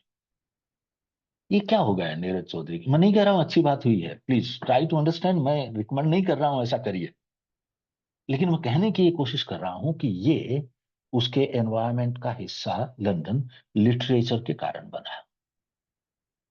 तो जब आप पढ़ते हैं तो आपकी दुनिया की और इंसानियत की परिभाषा विकसित होती है, वो ज्यादा चीजों को समाहित करने वाली होती है। उसके कई परिणाम होने चाहिए, उसको देखेंगे। एक चीज और होती है, इमेजिनेशन के साथ साथ आपको थोड़ा अजीब लग सकता है कि मैं नेचर के बारे में, मतलब लैंग्वेज से ये क्यों बोल रहा हूं कि ऐसा भी हो सकता है। अ, दूसरी बात यह है कि लैंग्वेज से एब्स्ट्रैक्ट लॉजिक, मतलब लिटरेचर से एब्स्ट्रैक्ट लॉजिक डेवलप होती है। यह आपको थोड़ा सा अजीब लग सकता है, क्योंकि उसमें तो काल्पनिक है सब चीजें, लॉजिक कहाँ है? आप देखिए, कोई भी काल्पनिक कहानी सुनाइए, चाहे बच्चे को ही सुना रहे हैं, और जब उस कहानी का अपना एक तार्किक संसार बनता है, अपना एक लॉजिकल वर्ल्ड बनता है, हो सकता है उसमें जानवर बोल रहे हों, इंसान उड़ रहे हों, इंसान पेड़ पर रहते हों, लेकिन उसके बावजूद उसकी एक अजम्पशंस के आधार पर इंटरनल लॉजिक बनती है। और कहानी में जब वो इंटरनल लॉजिक भंग होती है, उस वक्त एक्चुअली उसको पढ़ने वाला, सुनने वाला उसको महसूस कर लेता है। बहुत सारी फिल्में आप देखते होंगे, जब फिल्में तो सारी इमेजिनरी होती हैं, या उपन्यास तो सारे इमेजिनरी होते हैं, लेकिन उसमें जब कुछ ऐसी चीज होने लगती हैं जो उसकी इंटरनल लॉजिक को भंग करती हैं, तब से आपका उसमें इंटरेस्ट कम हो जाता है। तो दूसरी बात यह है कि वो एब्स्ट्रैक्ट लॉजिक, एक प्रकार की इमेजिनरी संसार में लॉजिकल बिहेवियर को समझने की और उसको विकसित करने की ताकत पैदा करता है। ये मैं वो मूल बातें बोल रहा हूं जो अमूमन नहीं कही जाती। मैं जानबूझ के उन बातों का अभी बहुत ज्यादा जिक्र नहीं कर रहा हूं। शब्द सामर्थ्य बढ़ती है, भाषा में गति बढ़ती है, संप्रेषण की क्षमता बढ़ती है, ये सब होता है, लेकिन मुझे ऐसा लगता है कि ये सब मूल चीज नहीं है। ये कुछ और फंडामेंटल चीजें हो रही हैं लिटरेचर के पढ़ने से, उनसे उनका प्रभाव है। वो बेहतर अपने थॉट को बेहतर ऑर्गेनाइज करने में सक्षम करती है व्यक्ति को। वो परिस्थितियों को ज्यादा सटीक शब्दावली में और भाषा में बांधने में समर्थ करती है, और इसलिए अभिव्यक्ति की क्षमता बढ़ती है, इसलिए सुन के समझने की क्षमता भी बढ़ती है। सो कहीं और हो रहा है गहरे में, ये उसके परिणाम है। और मुझे ऐसा लगता है कि लिटरेचर में हमें, जब हम कुछ पढ़ते हैं, तो इस तरह का लिटरेचर चुनना चाहिए जिसमें इसकी बहुत सारी संभावनाएं हो, जिसमें आपका माइंड एक्सपेंड करे, जिसमें आपको इंसानियत के एक से अधिक किस्म के रूप नजर आए, जिसमें देश काल की एक से अधिक प्रकार की कल्पनाएं आपको नजर आए, और जिसका इंटरनल लॉजिक हमारी नॉर्मल लॉजिक से अलग हो, लेकिन उसके नियम स्पष्ट हो। कुछ ऐसा लिटरेचर होता है जिसमें बहुत अलग किस्म से चलती हैं चीजें, और इंटरनल लॉजिक और सोचने के तरीके अलग हैं, लेकिन आप देखेंगे कि उसमें तारतम्य उसमें भी है, एक किस्म की लॉजिकल कनेक्टिविटी ना उसमें भी है।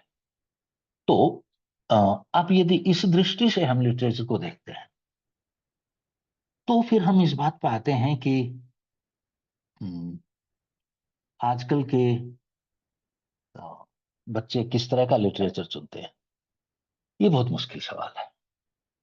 अ, मैं यदि अपनी बात याद करूं, तो मैंने पढ़ना बहुत थर्ड रेट किस्म के जासूसी उपन्यासों से शुरू किया था, जो मेरे चाचा जी खूब सारे पढ़ते थे, और मेरे पिताजी को बिल्कुल पसंद नहीं था। तो उनको पता चल जाता था कि मैं उपन्यास पढ़ रहा हूँ, तो बहुत जबरदस्त डांट पड़ती थी, और कई बार चांटे वांटे की संभावनाएं भी काफी बढ़ जाती थी। लगे नहीं थे, लेकिन बढ़ जाती थी। तो वो मुझे नहीं पता, लेकिन जनरलाइज नहीं कर सकता मैं अपने अनुभव को। फिर भी मैं एक बात आपसे शेयर करना चाहता हूं। यदि मैं वो उपन्यास नहीं पढ़ता, वो घटिया जासूसी उपन्यास, छठी कक्षा में, तो मेरी पढ़ने में शायद रुचि पैदा नहीं होती। और सातवीं तक आते आते मेरे हाथ में मैक्सिम गोर्की का मां लग गया था। और मुझे अभी भी याद है ये बात, आपको थोड़ा खिंची हुई लग सकती है ये बात, लेकिन मुझे बहुत क्लियरली याद है। गर्मियों की छुट्टियों में मैक्सिम गोर्की का जो उपन्यास है माँ, शुरू मुझे बहुत बोरिंग लगा। जब मैं उसके 50-60 पेज पर पहुंचा, तो मेरे दिमाग में अचानक एक विचार आया कि मैं तो बहुत घटिया चीजें पढ़ रहा। I was only in 7th standard.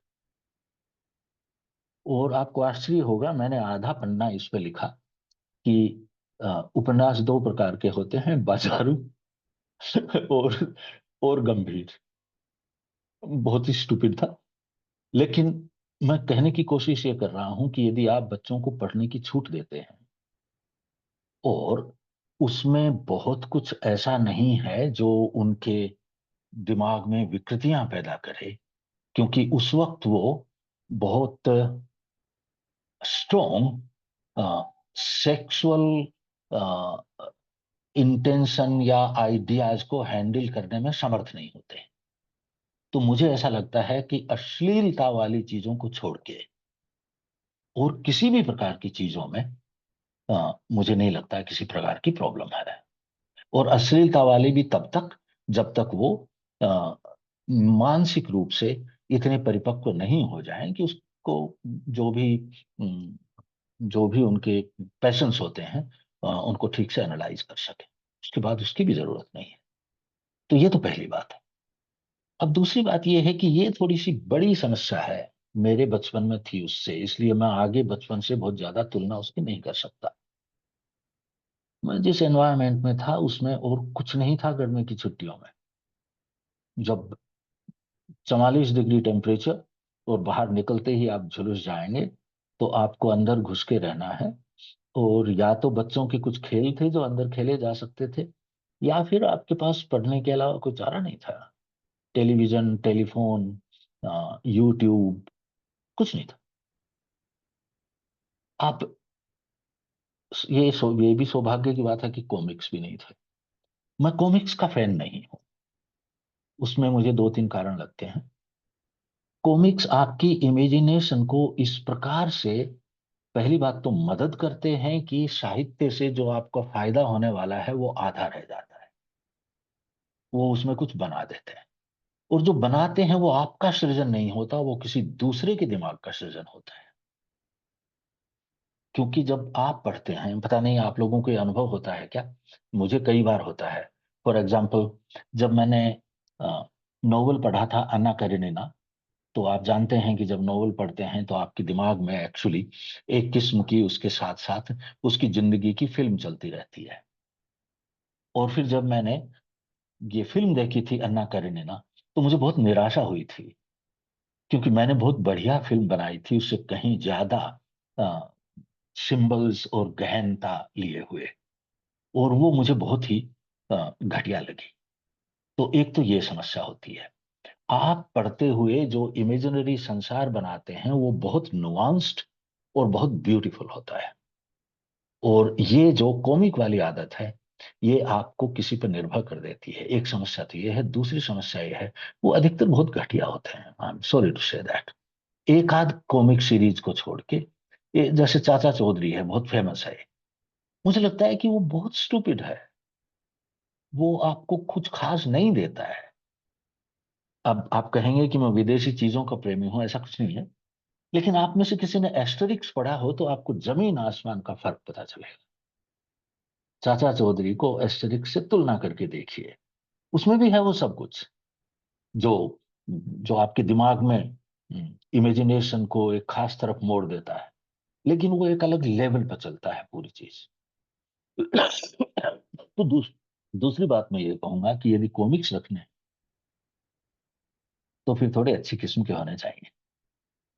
हाँ। अब ये जो बात है कि वो हाँ, बहुत ऐसा चाहते हैं कि बहुत जल्दी छोटे में हो जाए, मुझे नहीं लगता कि आप बच्चों को इसका दोष दे सकते हैं। आजकल हम सब चाहते हैं ये।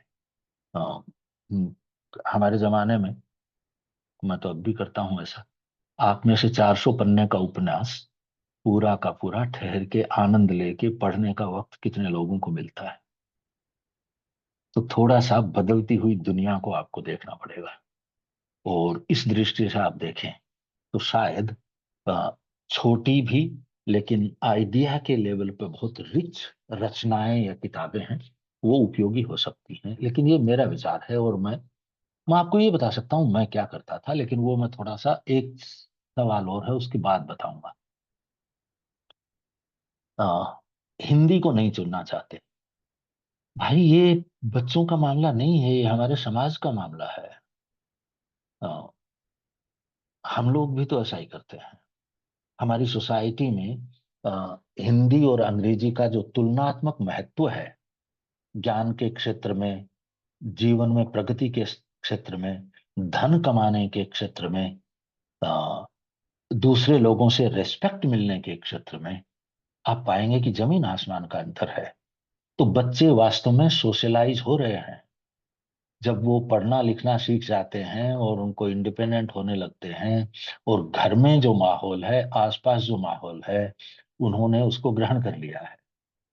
अब इसका क्या इलाज हो सकता है मुझे नहीं पता। एक बात और है जिसको हमको स्वीकार करना चाहिए, अंग्रेजी में बच्चों की इमेजिनेशन को फायर करने वाला जितना जिस तरह का लिटरेचर मिल सकता है और मिलता है, हिंदी में शायद उतना नहीं मिलता है। उतना अच्छी तरह से प्रोड्यूस्ड और उतना अच्छी तरह से बनाया हुआ शायद हिंदी में उतना नहीं मिलता है। हाँ, एक बड़ी समस्या ये भी है कि अ, हिंदी वाले में बहुत सारी नैतिकता है भाई, लगभग हर जगह। मुझे अभी भी याद है, अ, मेरी बेटी जब अ, छठी क्लास में, पहले हमारे स्कूल में पढ़ती थी और हिंदी में पढ़ती थी, छठी क्लास में गई तो अंग्रेजी में पढ़ने का स्कूल था उसका। तो वो जो पढ़ती थी उपन्यास वगैरह, हिंदी में भी पढ़ती थी वो, लेकिन वो पूरी पीछे पड़ गई थी। हार्डी बॉयज कोई है, मैंने उसको पढ़ा भी नहीं है, लेकिन वो उस पूरी सीरीज के पीछे पड़ गई, और उसको उसने मतलब मंगवा मंगवा के पढ़ के खत्म करती थी। क्यों? मुझे ऐसा लगता है कि उसमें बच्चों के कुछ कारनामे थे, जासूसी वगैरह के, और बहुत ज्यादा मोरलाइजिंग नहीं था। वो कहानी अपने फ्लो में बच्चों के स्टाइल में आगे बढ़ रही थी।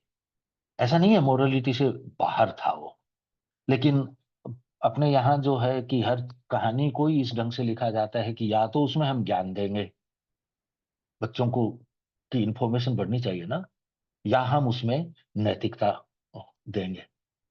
तो वो कि आप बड़ों के लिए लिखते हैं तो क्या इस दृष्टि से लिखते हैं? इसीलिए मुझे बाल साहित्य के नाम से जो चीजें होती हैं मुझे बहुत ज्यादा पसंद नहीं है। वो आपको आपको भाषा के माध्यम से एक इमेजिनरी लॉजिकल संसार कंस्ट्रक्ट करने की अ, तरफ कम ध्यान देते हैं, और आपको सूचना देने की तरफ या आपको नैतिकता देने की तरफ ज्यादा बढ़ते हैं। तो इसलिए मुझे पता नहीं है, इन दिनों में मैंने चुने भी नहीं है। म, मेरे स्कूल में बच्चों को, क्योंकि मेरी अपनी रुचि कहानियों में है, तो मैं बच्चों को बहुत कहानियां सुनाता था और उपन्यास पढ़ के सुनाता था। ये एक तरीका हो सकता है, आप हिंदी में उनके साथ कहानियां पढ़ें, पढ़ के सुनाएं। हालांकि मेरा कहानियां सुनाने के बारे में भी अलग विचार है। मैं बहुत ज्यादा नाटकीयता, हम्म, हाव भाव, हाथ वाथ का अ, करने में बहुत ज्यादा, या तो मैं कर नहीं सकता, या आप कहिए मेरी बहुत ज्यादा उसमें रुचि नहीं है। मैं प्योर भाषा, उसमें उतार चढ़ाव और आवाज के उतार चढ़ाव से क्या संप्रेषित होता है उस तरफ ज्यादा ध्यान देता हूँ। अ, दूसरा, जब आप कहानी सुनाते हैं तो उसका एक फ्लो बनता है। बहुत लोग ये कहते हैं बीच बीच में सवाल पूछते रहिए। मेरा अनुभव यह है, मैंने बहुत कहानियां सुनाई है बच्चों को, मेरा अनुभव यह है कि कहानी की अपना इमोशन और लॉजिक और इमेजिनरी संसार में बच्चों को डूबने दीजिए और निकालने की कोशिश मत करिए। मतलब आप जितना ज्यादा उनको गहराई में ले जाएंगे उतना अच्छा होगा। आखिर में बात कर लीजिए उसके बारे में जो भी बात कर। तो कहानी सुनाने से आप हिंदी की अच्छी किताबें, यदि आप 50 हिंदी की बहुत बढ़िया किताबें चुनते हैं और उसमें से 4-5 सुनाते हैं, तो हो सकता है बच्चों को लगे अरे वाह, इधर भी कुछ बहुत बढ़िया खजाना है, तो इसको भी टटोलते हैं। ये एक संभावना है, मैं कोई दावा नहीं कर रहा हूं, मैं आपको क्या कहना चाहिए, रामबाण दावा बता रहा हूँ। एक एक आइडिया आया दिमाग में, इसलिए मैंने बहुत कहानियां सुनाई हैं बच्चों को। मैंने अंग्रेजी, बहुत थोड़ी थोड़ी अंग्रेजी आने वाले बच्चों को ये ले मिजरेबल जैसी कठिन किताबें सुनाई, और बच्चे सुनते सुनते बिना कुछ बोले रोने लगते थे, और कंटिन्यूसली चलता रहता था। लेकिन फिर मैं थोड़ा आजाद भी था, यदि कोई इस प्रकार का सेशन शुरू हो गया तो हो सकता है हम 1.5 घंटे पढ़ते रहे, बिना इस बात की परवाह किए कि अगला पीरियड किस चीज का था। ये सुविधा आपको शायद न मिले, लेकिन अ, छोटे समय में भी इस प्रकार का लिटरेचर ढूंढा जा सकता है। यहाँ मैं एक बात और कह रहा हूँ, उसको मैं थोड़ा ज्यादा दावे के साथ कह सकता हूँ।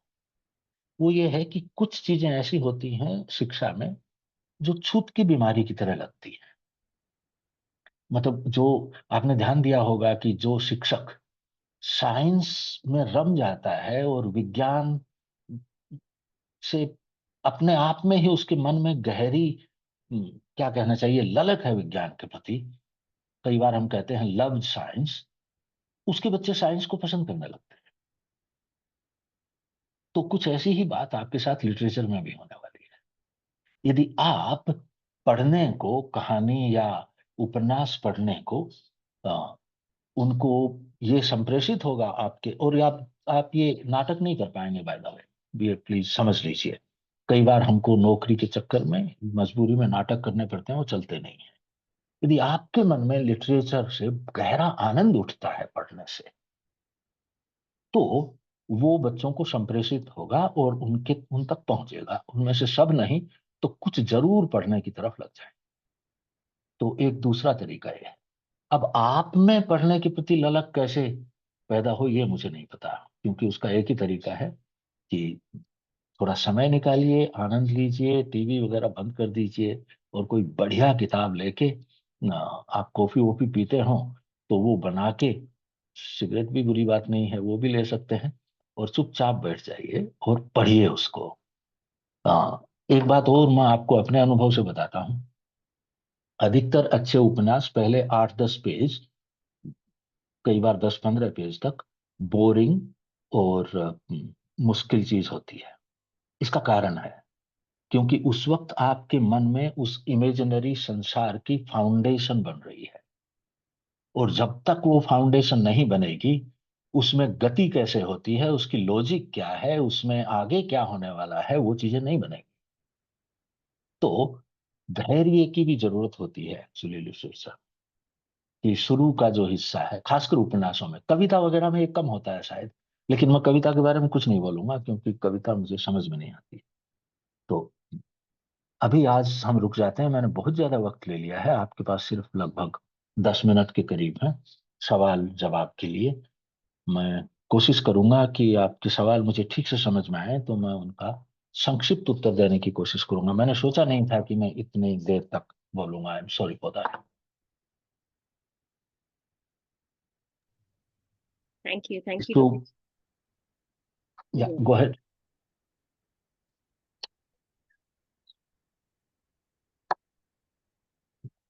हाँ बोलिए, सत्यम जी बोलिए।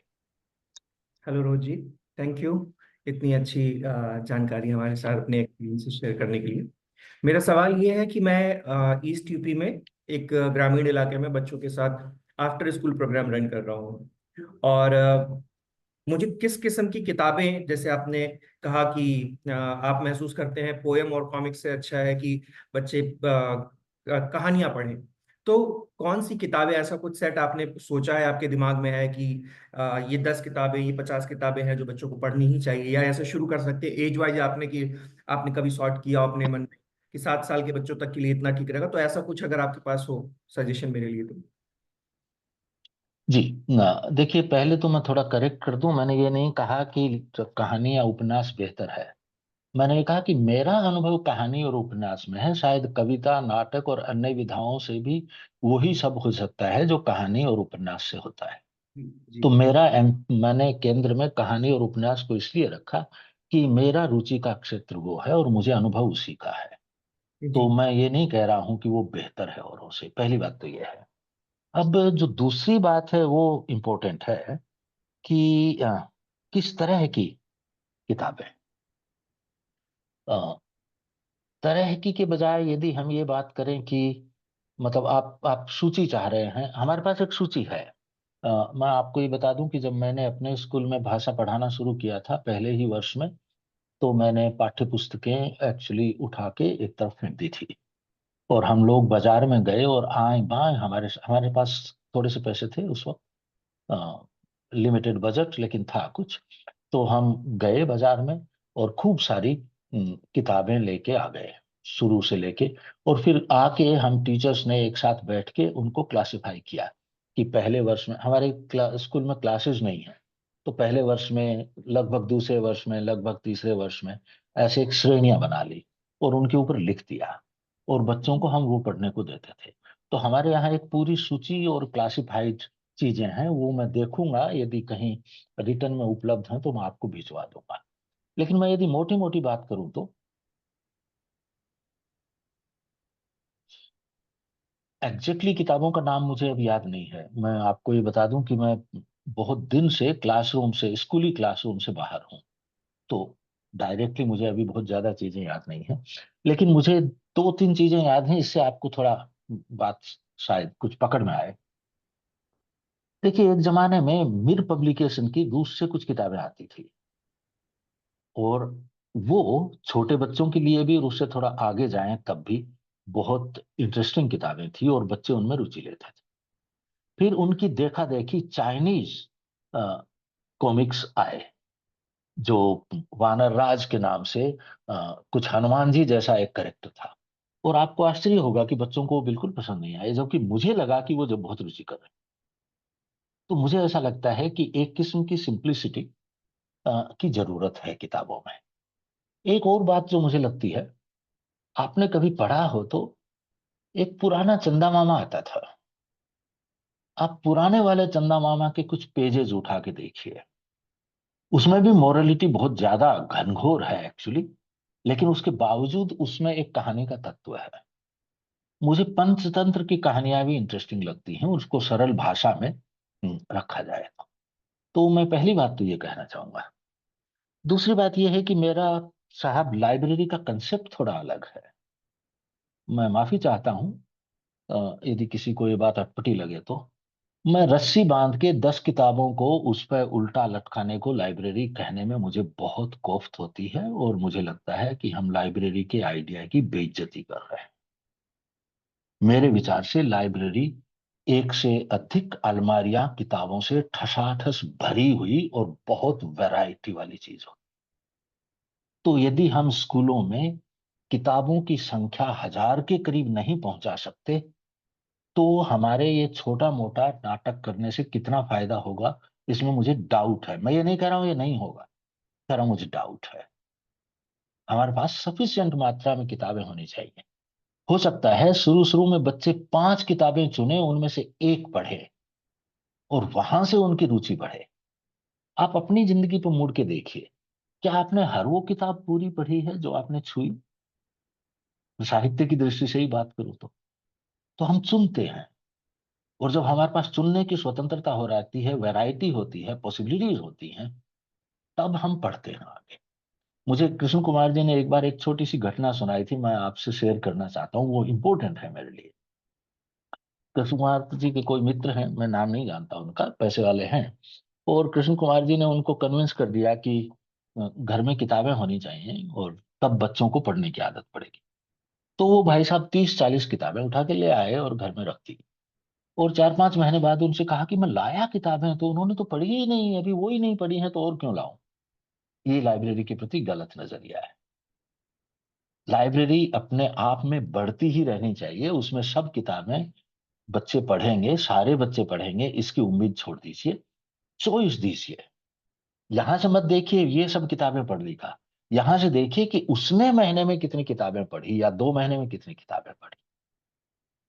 तो लाइब्रेरी की किताबों में से कितनी पढ़ ली को छोड़ दीजिए, प्रत्येक बच्चे ने कितनी किताबें पढ़ी और कितने दिन में पढ़ी उस पर ध्यान दीजिए। और उसको बढ़ाने के लिए आपको लाइब्रेरी को कॉन्स्टेंटली समृद्ध करना पड़ेगा। अब मैं ये नहीं कह रहा हूं कॉमिक बिल्कुल नहीं रखिए, लेकिन मुझे ऐसा लगता है कॉमिक के साथ साथ जो सीधे साधे प्लेन टेक्स्ट वाली किताबें भी रखने की जरूरत है। मैं किताबों के नाम आपको, आप शीतल से अपना ईमेल या फोन नंबर शेयर कर लीजिए। मैं कोशिश करूंगा कि प्रज्ञा किताबों के कुछ किताबों के नाम कम से कम आपको भेज दे। मुझे डायरेक्टली इस वक्त याद नहीं है। हाँ, मेरे बच्चों ने, अब फिर से ये अंग्रेजी से अनुवाद का चक्कर आ जाएगा, मेरे एक ग्रुप ने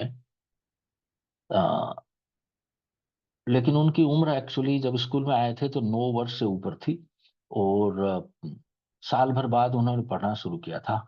उनमें किशोर उपन्यास हैं राजपाल सीरीज के, जो ज्यादातर अंग्रेजी से संक्षिप्तीकरण और अनुदित हैं। रॉबिन्सन क्रूसो, गुलिवर की कथाएं, और खजाने का द्वीप और इस प्रकार के, वो बेहद पसंद आए। वो एक्चुअली एक के बाद एक के बाद ले जा कर पढ़ते थे। और मैंने आपको बताया था कि मुझे टेक्स्ट बुक में ज्यादा रुचि नहीं थी, तो मेरे लिए कोई समस्या नहीं थी कि वो जब तक इशू करवाते हैं और वो किताबें पढ़ते हैं, उन पर बातचीत करते हैं, उन पर मेरे प्रश्नों का उत्तर दे देते हैं, उनके छोटे छोटे अंशों का अभिनय कर देते हैं, तब तक मुझे कोई समस्या नहीं है, कुछ भी पढ़ते रहो। मैं टेस्टिंग वेस्टिंग में बहुत ज्यादा वो नहीं करता हूँ। एक बात और मुझे शेयर कर लेनी चाहिए, टाइम बहुत कम है। हाँ, और ये मैं अपने अनुभव को कितना जनरलाइज करना चाहिए पता नहीं है मुझे, लेकिन मुझे वो थोड़ा सा कॉन्फिडेंस देता है। जब मेरी बेटी को अंग्रेजी में समस्या आने लगी थी, जब वो नई स्कूल में गई थी, तो मैंने एकमात्र चीज ये की थी कि तुमको कौन सी किताबें पसंद है, बाजार चलते हैं, वो खरीद के लाते हैं।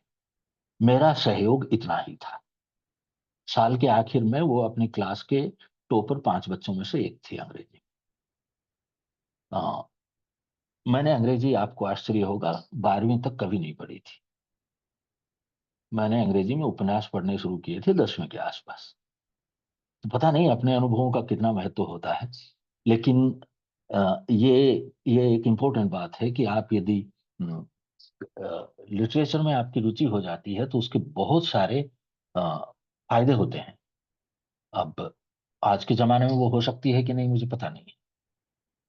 तो थोड़ा सा इस बात की तरफ भी ध्यान देने की जरूरत है कि आप बच्चों को यदि इस रास्ते पर डाल देते हैं तो अपने आप ढूंढ लेंगे। बहुत ज्यादा रिस्ट्रिक्शन मत लगाइए किताबों के मामले में, मतलब ऐसी ही पढ़िए वैसी ही पढ़िए। मैं उसको बहुत अच्छा आइडिया नहीं मानता। धन्यवाद सर। वैसे 12 तो बज गए हैं, लेकिन एक दो सवाल पर और बात कर सकते हैं।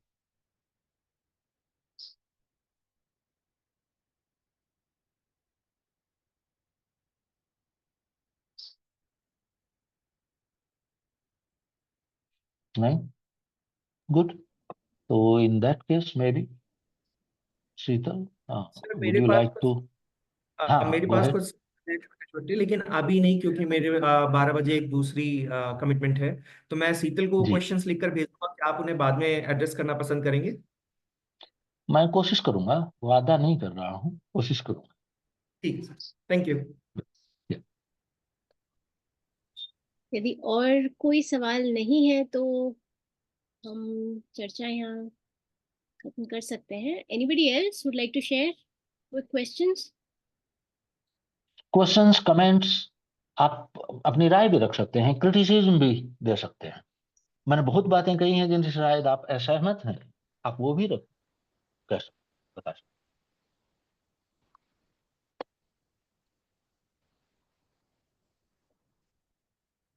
नहीं, ओके, राइट। सो ठीक है। देन आप सबका बहुत बहुत धन्यवाद। एंड शीतल, आप बताइए, मैं जी जी जी, perhaps I can leave now. Thank you so much Rohit ji, thank you for your time. और काफी मुझे लग रहा है स्पेशली नेचर ऑफ लैंग्वेज को लेके अभी थोड़ा समय चाहिए होगा फिर से चीजों पे रिफ्लेक्ट करके, फिर शायद कुछ बात समझ आए। But thank you so much for joining us and sharing your thoughts. And या थैंक यू एवरीबडी। अगर बाकी सारे साथी लोग अगर 2 और मिनट रुक जाएंगे तो बेटर रहेगा। I just want to share about what we do at teacher author. Rohit ji, you are free? Yeah, thank to you very much, bye bye. Thank you Rohit ji. So very very quickly I'd like to thank you all, सभी को सुबह Sunday joining के लिए। And इसकी recording है and we will share this on our website also. तो अगर आप फिर से इसे रेफर करना चाहते हैं, please feel free to do that. Very very quickly, not taking lot of your time. Teacher author जो वर्कशॉप है, this is basically where we invite people who are interested to write children's literature. And this is very very focused around language कि भाषा में पढ़ने लिखने के इर्द गिर्द अगर कुछ साहित्य हम बना सकते हैं, क्रिएट कर सकते हैं, in not just Hindi English but Tamil, Urdu, Bengali, जो भी भाषा टीचर्स एजुकेटर्स जानते हैं। तो ये हमने पैंडेमिक में शुरू किया था ये सफर 2020 में जून में, और अभी हम अपना 25वां बैच, 25th बैच हम ऑन बोर्ड कर रहे हैं। And we are very very excited because ये एक it's just a number but still. और इसी बीच हमने जो हमारे साथ साथी जुड़े उनके साथ हमने उनके काम को, फॉर एग्जांपल अंग्रेजी में पोएट्री सिली, इसमें 12 कविताओं का कलेक्शन है, कुछ इस तरीके से। And then some activities for teachers that they can use, बच्चों के लिए। ये पिछले साल की है पोएट्री सिली, 2 साल पहले। और ऐसे ही हमने हिंदी में भी कविता खोर प्रिंट किया था। और ये बेसिकली द आइडिया इज कि हम ना केवल बच्चों के लिए लिखें बट ऑल्सो, जैसे अभी रोहित जी बात कर रहे थे, हम भाषा की प्रकृति को समझें, भाषा है क्या, और फिर उसके इर्द गिर्द हम अपने क्लासरूम्स में, लाइब्रेरी में कुछ कर सकते हैं कि नहीं। या, so once again I invite you all, in case you'd be interested, you can just check your spam box also, email ID also, and there's a poster there. And yeah, any other thoughts, please feel free to reach out. Rohit जी के लिए भी अगर कोई सवाल होगा या कुछ बात होगी, आप शेयर कर सकते हैं। I'll share it with him. Yeah, all right. Thank you for your time. Thank you, Sheetal. Thank you, Sheetal. Pleasure. Thank you for Thank joining. you. Pleasure. Have a good Sunday. Thank you so much, Sheetal. Pleasure, ma'am. Definitely, we will do something. Great, Hema ji. Thank Thank you. Thank you.